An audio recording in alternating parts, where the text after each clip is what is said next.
Before I tell you this story, I need you to understand something. When you marry someone, you don't just marry them. You marry their family, their history, their wounds, and sometimes their demons. I learned this the hardest way possible. This is the story of how my mother-in-law destroyed my marriage without my husband ever lifting a finger to stop her. How I was handed divorce papers not by my spouse, but by the woman who never thought I was good enough for her son. And how I discovered that sometimes the person you're fighting isn't the enemy. It's the person standing beside you, refusing to fight for you. If you've ever dealt with a toxic mother-in-law, felt invisible in your own marriage, or wondered if you were the problem when you knew deep down you weren't, this story is for you. Stay with me, share this if it resonates, and know that you're not crazy, you're not imagining it, and you're not alone. Now let me take you back to where it all began. They say when you know, you know. I knew I loved Daniel the moment he laughed at one of my terrible jokes and didn't pretend it was funny. He genuinely thought it was. He had this way of looking at me like I was the most interesting person in the room, even when the room was full of people far more accomplished, far more beautiful, far more everything. We met at a friend's barbecue on a sweltering July afternoon. I was wearing a sundress I'd bought on sale, and he was wearing a faded band t-shirt and the kindest smile I'd ever seen. We talked for 6 hours straight. About everything. About nothing. About dreams and fears and the weird way both of us organized our books by color instead of author. That's objectively wrong, he said, grinning. That's objectively beautiful, I countered. He kissed me 3 weeks later under a streetlight that flickered like it was trying to create the perfect movie moment. And for a while, a beautiful golden while, it felt like we were living in one. Daniel was everything I'd ever wanted. Kind, thoughtful, funny in a quiet way that crept up on you. He remembered small things, how I took my coffee, that I hated action movies but loved action movie soundtracks, that Thursdays were hard for me because they felt like Fridays but weren't. He proposed after 18 months, on the same street corner where we'd first kissed. No ring yet, he'd wanted to pick it out together. Just him, me, and a question that made my entire world shift into focus. Will you marry me? Will you do this messy, beautiful, complicated life with me? I said yes before he finished talking. Yes through tears. Yes through the overwhelming certainty that this was it. This was my person. But there was one thing I didn't know yet. One person I hadn't factored into the equation. Eleanor. His mother. I met Eleanor 3 weeks after the proposal, at a carefully orchestrated Sunday dinner at her house. She's very excited to meet you, Daniel had said in the car. His hands tight on the steering wheel in a way that should have warned me. She can be a lot. But she means well. Famous last words. Eleanor's house was immaculate. Not clean, immaculate. Like a museum where people weren't quite welcome to exist. White furniture. Glass tables. Fresh flowers arranged with mathematical precision. Everything had its place, and I got the immediate sense that I was already out of mine. She opened the door before we could knock. Daniel. Her voice was warm, but her eyes went straight past him to me. Assessing. Calculating. Filing me away in whatever category she'd already decided I belonged to. She was beautiful in that preserved way some women achieve through discipline and money. Perfectly styled silver hair. Expensive clothes, posture like a ballet dancer. She looked like the kind of woman who'd never made a mistake in her life, or at least never admitted to one. And you must be Emma. She said my name like it was a question she wasn't sure she wanted answered. It's so nice to finally meet you, Mrs. Morrison. I extended my hand. She looked at it for a half-second too long before taking it. Her handshake was brief. Cold. The kind that says, I'm being polite but I'm not pleased. Please call me Eleanor. Come in. Daniel, don't just stand there. Help your fiancé with her coat. Fiancé. She said it like it was temporary. Like a job title I hadn't quite earned yet. Dinner was excruciating. Every answer I gave was met with a slight raise of her eyebrow. Every story was interrupted with a better story about Daniel's childhood. Every attempt I made to connect was deflected with surgical precision. So Emma. Daniel tells me you're a teacher? Yes, 3rd grade.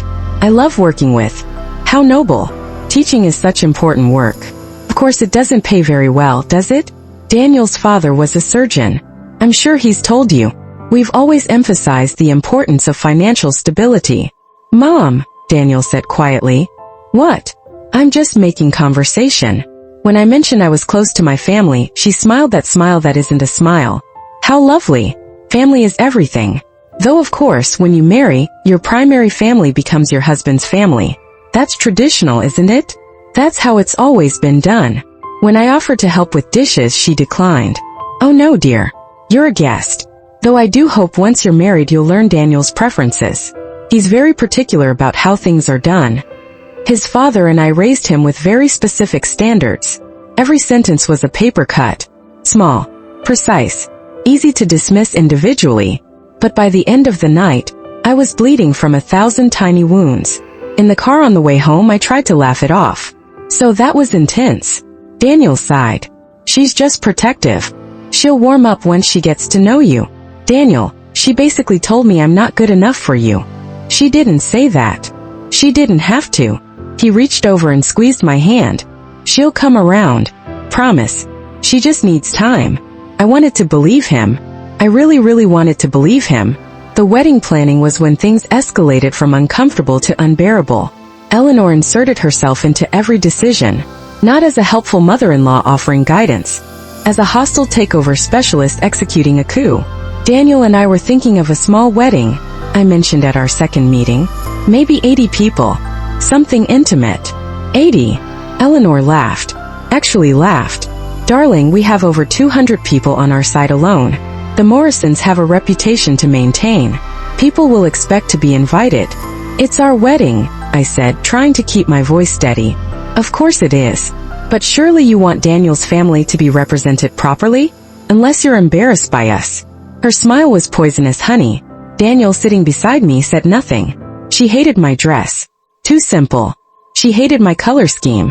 Too trendy. She hated my choice of venue. Too casual. She hated my bridesmaid selections.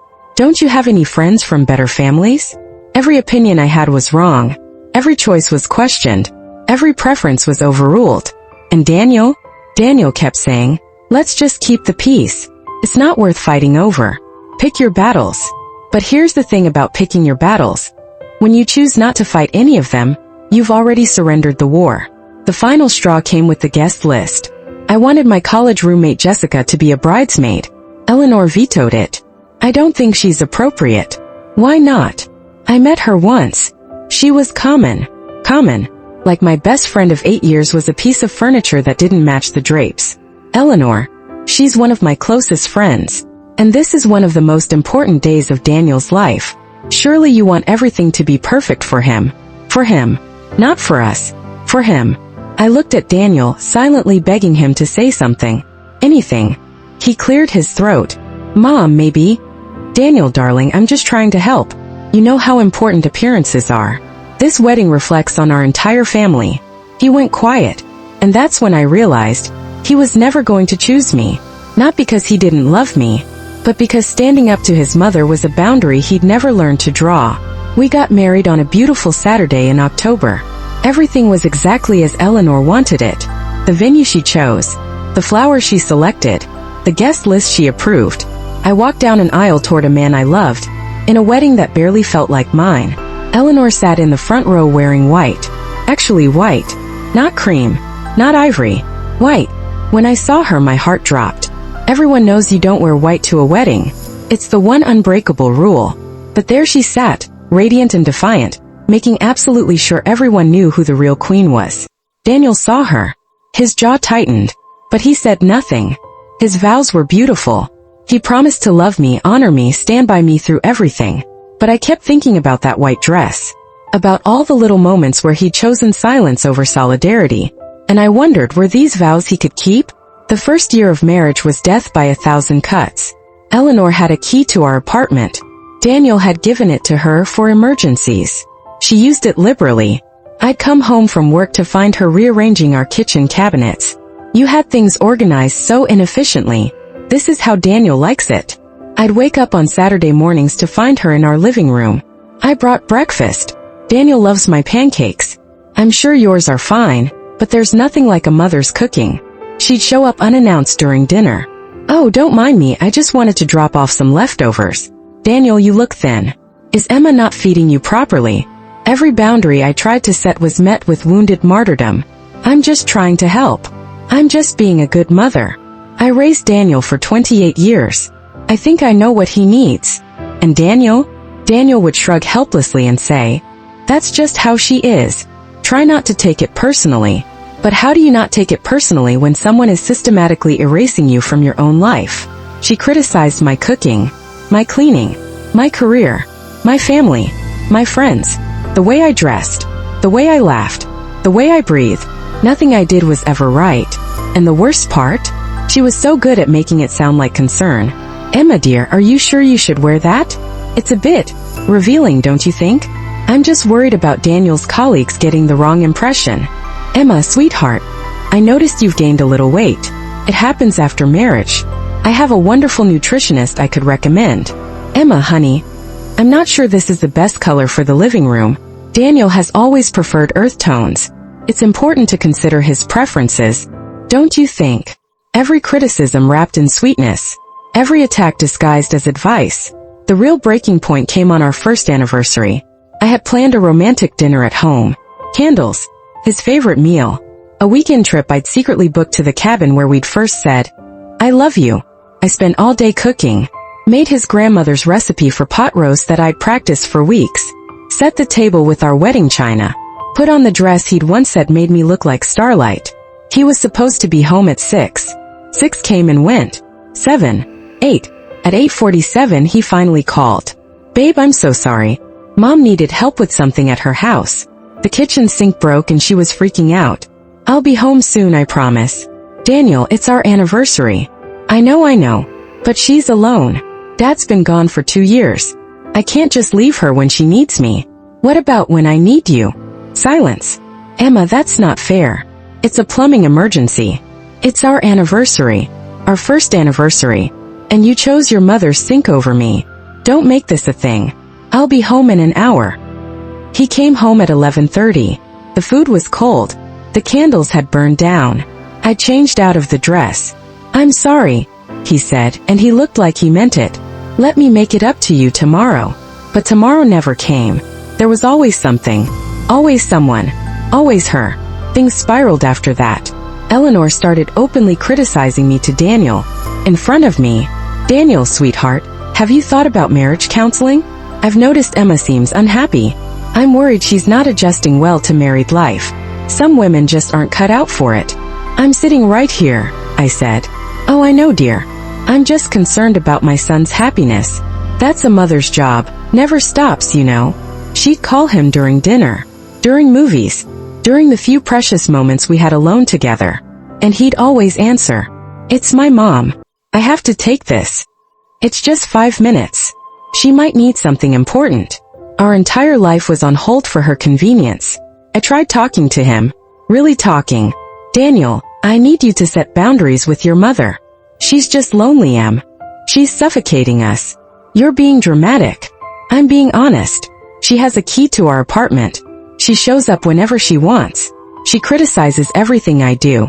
And you never defend me. I do defend you. When? Name one time you've defended me. Silence. You can't, can you? Because you haven't. Not once. You just tell me to ignore her. To be patient. To understand that she means well. But Daniel, she doesn't mean well. She wants me gone. That's crazy. Is it? Ask yourself honestly, does your mother want us to be happy? Or does she want you to herself? He looked away. You're being unfair to her. And that's when I knew. I was fighting a battle he refused to see was happening. The final betrayal came on a random Tuesday afternoon. I was at work, teaching a lesson on fractions, when there was a knock on my classroom door. The principal apologetically told me I had an urgent delivery at the front office. My heart jumped. Daniel sometimes surprised me with flowers when he was feeling guilty. Maybe this was his way of saying he was finally listening. I walked to the office, my students behind me in line for recess. There was a man in a suit waiting. He asked if I was Emma Morrison. I said yes. He handed me an envelope. You've been served. My hands went numb. The envelope felt like it weighed 1,000 pounds. Served with what? Divorce papers, ma'am. The world tilted. The principal gasped. My students, not understanding, asked if I was okay. I opened the envelope with shaking hands. Divorce petition. Filed by Daniel Morrison against Emma Morrison. Grounds: irreconcilable differences. But here's the thing that made my blood run cold. At the bottom of the paperwork there was a note. Handwritten. On Eleanor's monogrammed stationery. This is for the best, dear. You were never right for him. Don't make this harder than it needs to be. Eleanor, she'd filed divorce papers on her son's behalf. And somehow, she'd gotten him to sign them. I don't remember driving home. I don't remember the calls from concerned coworkers, or the principal's gentle voice asking if I needed anything. I just remember sitting in my car in our apartment parking lot, staring at those papers, trying to understand how my marriage had ended without me even knowing it was dying. Daniel came home at 7. I was sitting at the kitchen table, the divorce papers spread out in front of me like a crime scene. He saw them. His face went white. Did you know? My voice sounded like it was coming from underwater. I can explain. Did you know?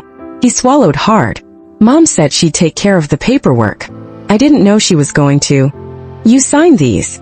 I held up the papers. Your signature is right here. You signed divorce papers and let your mother serve them to me at my job. In front of my students. In front of my boss. I didn't know she was going to do it that way. I told her to wait. Wait for what, Daniel? For a better time to destroy me. You're twisting this. I'm twisting this? I stood up, and I swear I felt something inside me shatter. Your mother filed for divorce on your behalf. She wrote me a note telling me I was never good enough. And you let her. You signed papers to end our marriage, and you never even told me we were in trouble. We've been in trouble for months, he said quietly. Then why didn't you talk to me? Why didn't you fight for us? Why didn't you tell your mother to stay out of our marriage? Because she's my mother, he finally shouted. She's been there my entire life. She sacrificed everything for me. And you've been here 2 years. I can't just choose. You have to choose. I was crying now. Ugly, broken crying. That's what marriage is. You choose your spouse. You choose the life you're building together. You don't let your mother destroy it because you're too scared to tell her no. He looked at me with something like pity, like I was the one who didn't understand. Maybe Mom was right, he said softly. Maybe you're not cut out for this family. And there it was. The truth I'd been running from for 2 years. I was never fighting Eleanor. I was fighting the fact that Daniel had never really left her. I signed the papers 3 days later. Not because I wanted to, but because I finally understood. You can't make someone choose you. You can't force someone to see your worth. You can't win against a ghost you're not even allowed to acknowledge is haunting you. Eleanor got her wish. Daniel moved back into her house temporarily, while we sorted out the apartment. Temporarily became permanently. 3 months after the divorce was finalized, I heard through mutual friends that Eleanor had started introducing him to appropriate women from good families. 6 months later, he was engaged to a woman Eleanor had handpicked. Someone who apparently understood that being married to Daniel meant being married to Eleanor first. I hope she's happy. I really do. Because I've learned something in the year since my marriage ended. The healing came slowly. Therapy helped. Dr. Martinez, a woman who specialized in family systems and emotional abuse, helped me see what I'd been living through. It's called enmeshment, she explained. When a parent and child don't have healthy boundaries. When a mother sees her son not as a separate person but as an extension of herself. And when the son never learned to differentiate his identity from hers. So I never had a chance. Not without him recognizing the problem and actively working to change it. And that's incredibly rare. Most enmeshed adults don't see the problem because they've been living in it their whole lives. So Eleanor won. Did she? Dr. Martinez asked. She has a son who can't form healthy relationships. Who chose loneliness over growth. Who will probably repeat this pattern with whoever he marries next. Is that winning? I thought about Daniel. About the kind, funny man I'd fallen in love with. About the scared, stunted man-child I'd divorced. It's still sad, I said. It is, she agreed. But it's not your sad to carry anymore. I rebuilt my life piece by piece. I got a new apartment. Small but mine.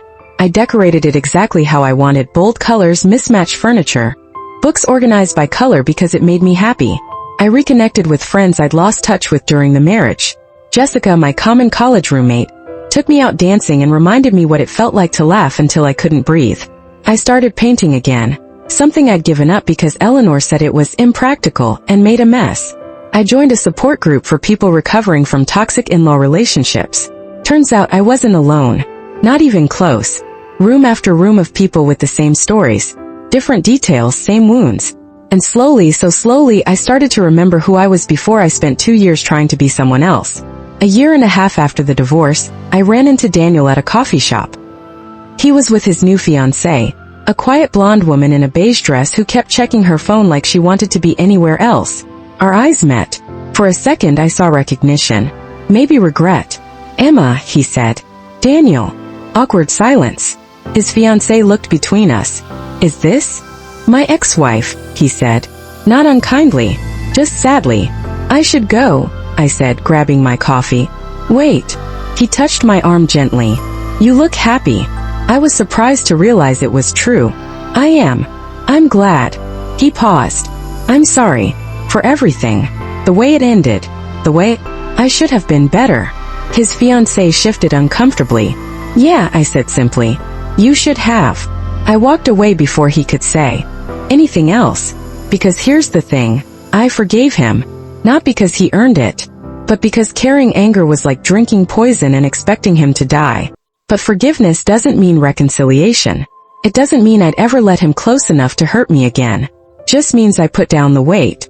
2 years after the divorce, I met someone new. His name is Marcus. He's kind and funny and he thinks my color-coded bookshelves are brilliant, not weird. And when his mother came to meet me for the first time, he held my hand and said, "Mom, this is Emma. She's the most important person in my life. And I need you to respect that." His mother smiled a real smile and hugged me. Any woman my son loves this much is someone I want to know. Later, when we were alone, I cried. "What's wrong?" Marcus asked, concerned. "Nothing's wrong," I said. "Everything's right. I didn't know it could be like this." "Like what?" "Like you actually choose me." He looked confused. "Of course I choose you. That's what love is." And that's when I finally understood. It's not normal to fight for space in your own relationship. It's not normal to beg your partner to defend you. It's not normal to compete with your mother-in-law for your husband's attention. I had spent 2 years thinking I was the problem, but the problem was never me. If you're in a relationship with someone who won't set boundaries with their family, listen to me. You are not crazy. You are not demanding. You are not selfish for wanting to be your partner's priority. And if they can't choose you, if they can't set boundaries, can't defend you, can't create a life that's yours together and not an extension of their childhood, then you need to choose yourself. Because I'm going to tell you something that took me years to learn. You can't love someone into being brave enough to leave their mother. You can't sacrifice enough to earn their protection. You can't shrink yourself small enough to fit into a marriage that has 3 people in it. The only person you can choose is yourself. And sometimes the bravest thing you can do is walk away. 3 years after Eleanor served me those divorce papers, I'm sitting in my own apartment, painting at midnight, with Marcus asleep in the other room and my color-coded bookshelves making me smile every time I see them. I think about Daniel sometimes. Wonder if he ever stood up to Eleanor. Wonder if his new wife is happy. Wonder if he ever thinks about what we could have been if he'd been willing to fight for it. But mostly I think about the woman I was when I met him. The woman who laughed easily and loved fully and believed she was enough. Eleanor tried to kill her. Daniel let her try. But she survived anyway. And now she's thriving. I'm thriving. Not despite what happened, but because of what I learned from it. I learned that I'm worth fighting for, even if I'm the only one doing the fighting. I learned that love without boundaries is just another word for prison. I learned that the right person won't make you beg to be chosen. And I learned that being served divorce papers by your toxic mother-in-law is sometimes the greatest gift you never knew you needed, because it forced me to finally choose myself. To everyone listening who's fighting with a toxic mother-in-law, or a partner who won't stand up for you, or a family system that's trying to squeeze you out, your worth doesn't depend on their approval. Your love doesn't have to be earned through suffering. Your marriage doesn't have to include a third party. And if your partner won't choose you, won't defend you, won't create boundaries, then they're not your partner. They're their mother's son. And you deserve more than the leftovers of someone else's enmeshment. Walk away. Choose yourself. Build a life so beautiful that one day you'll look back and realize the divorce wasn't the ending. It was the beginning. I'm Emma. And I was served divorce papers by my toxic mother-in-law. But it turns out she did me a favor. She set me free. So that's my story. The story of how I was served divorce papers by my toxic mother-in-law, and how it became the worst thing and the best thing that ever happened to me. If you're watching this and you're in a similar situation, if you're fighting for space in your own relationship, if you're being erased by someone who's supposed to welcome you into the family, if you're wondering if you're the crazy one, I need you to hear this: you are not the problem. The problem is a system that never made room for you. A partner who never learned to leave and cleave. A mother-in-law who sees her son as property, not a person. And you cannot fix what you didn't break. I wasted 2 years trying to earn love from people determined not to give it. 2 years shrinking myself, compromising my boundaries, sacrificing my dignity. All for a marriage that was doomed the moment I said I do to a man who'd never said, I'm choosing you, to his mother. But here's what I want you to know. There is life after this. Beautiful, peaceful, joyful life. There are partners who will choose you first, defend you fiercely, and build boundaries without you having to beg. There are families who will welcome you with open arms instead of closed fists. There is a version of love that doesn't require you to disappear in order to deserve it. I found it. And you can too. But first you have to choose yourself. Even when, especially when, no one else will. Thank you for listening to my story. Thank you for being here. Thank you for believing me, for understanding that what I went through was real. If this resonated with you, please share it. And if you're struggling, please reach out. Don't suffer in silence the way I did. Your story doesn't have to end the way mine almost did. You can rewrite it. Starting today. I'm Emma. And I'm no longer defined by what was done to me.